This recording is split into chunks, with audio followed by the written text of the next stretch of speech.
We were like that even at Toy Machine. I remember, Muska on Toy Machine. He almost skated better when he was stoned.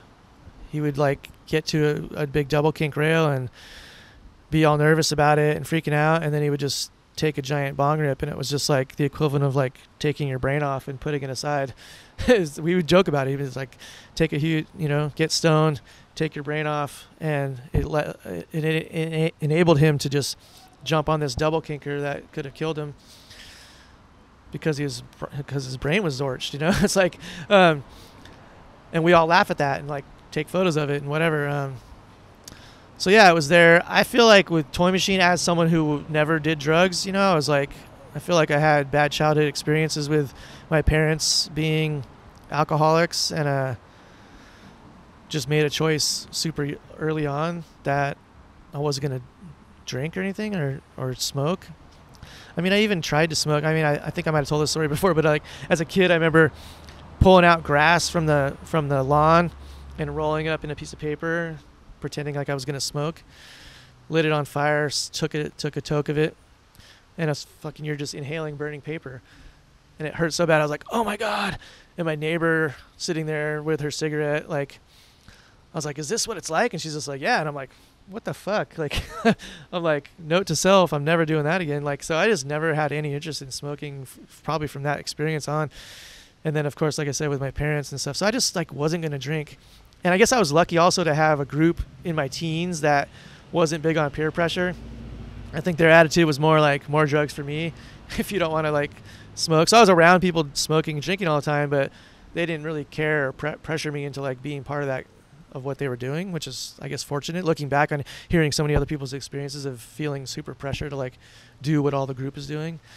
Luckily my group didn't care. They were like, I was fine to hang out and skate with them and not smoke with them or whatever. So I guess what I'm trying to say is within Toy Machine, I feel like there was always a guardrail in me as the responsible person. I was always like a couple years older, removed from my team, driving the van, trying to set a tone for these guys, like a work ethic, because Toy Machine demos and were fun, and like we really tried, and like so, and I felt like I had to set that tone. So I would get out of the van and start destroying a park if I could, and put in the effort as the person who's like, so my younger guys on the team would be like, well, fuck, if this old guy is like driving the van and then putting in a 4-hour demo until he couldn't skate anymore, I should be doing that too. And that's kind of what I expected in a way. Like, I expect you to do what I'm doing. I'm 2 years older than you,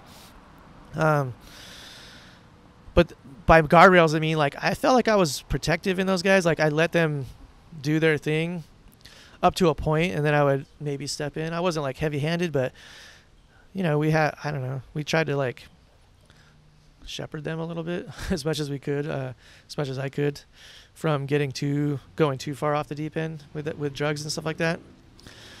Someone like Brian Anderson, we talked about in the interview, like I couldn't really do it. I mean, he was like a full alcoholic, and we all knew it.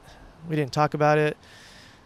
I'd wake up he's staying at my house, and I'd wake up at 11 in the morning, go downstairs. I'm like, where's Brian? And the other guys would be like, oh, he went to get like a bottle at 11 in the morning. So, I mean, he would just drink all day, And I tried to like talk to him about it, and it was touchy. I could see he was just like, I'm not listening to a sober guy. Like, you don't know what the fuck, you know what I mean? As someone who was sober, I didn't have a lot of weight. Maybe someone who had already been through it and was had to go through the programs and might have helped him. But I think someone who never did it from the start wasn't really helpful to him, because it was easy for me to say, don't do that, you're hurting yourself, Yeah. So that stuff was tough, but so yeah, I mean, it was glorified. It feels like it might be glorified in this show in a way, but I think when you see the context as learning that the person who shot this stuff didn't do that stuff, I think a lot of people assume right off the bat, like, oh, this guy was partying with all these guys and like doing all this stuff. And that's been my work all the time, has been what, Deanna? My work has always been seen that way. I remember being at the Beautiful Losers show in Cincinnati and just being crushed when like some girls walked into my room and just within like 5 seconds went, oh, this is frat boy art, let's get out of here. because they saw some like photos of people drinking or something, and I Yeah. was just like, what, frat boy art? Like, there's a critique built in, which I think was part of your earlier question. Maybe was like, through all my Toy Machine ads and everything, there is a critique in my work. I think in general, photography especially, this show especially. I felt like an anthropologist in some ways because of that remove a little bit. I'm like a little bit removed from my peers, slightly. I mean, not in any significant way, but just I guess mentally I felt a remove. And it was kind of like amusing almost for me to look at these guys living their rock star lifestyle. Like, oh, this is like hilarious. They're like going through this stuff. Like, watch how fame is affecting them, how they're using it to like get women and maybe act like an asshole sometimes because they can get away with it because they're famous.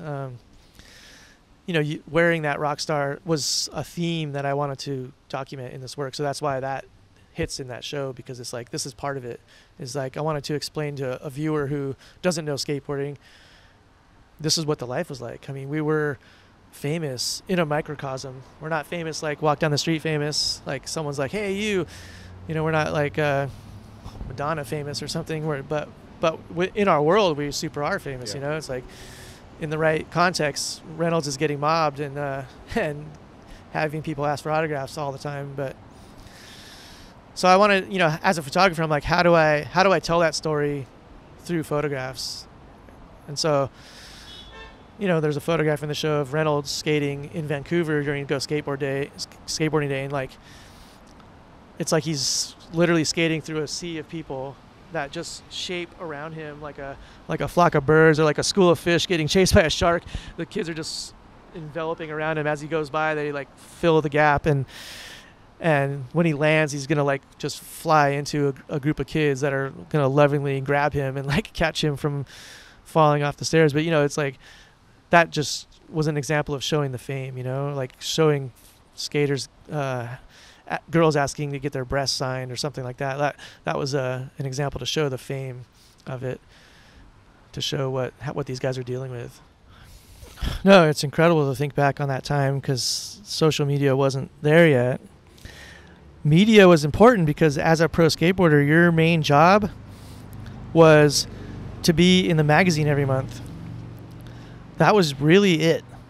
I mean, demos and contests were a big part of your job as a pro, which isn't the same now, but it was then. It was like, essentially you had to like ideally do good in contests.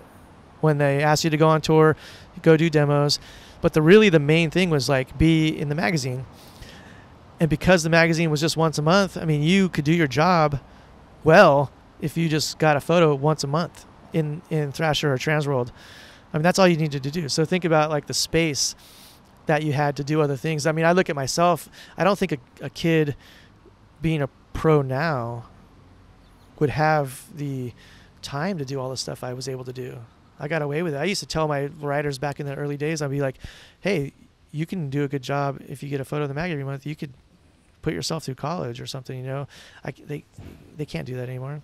You don't have time to go to college and be a pro skater. You have like 15 sponsors now, all want video footage of you for their social media constantly. So if you're not literally out skating every day and trying to get footage every single day, you're probably blowing it as a pro now. That's just the hard truth of that.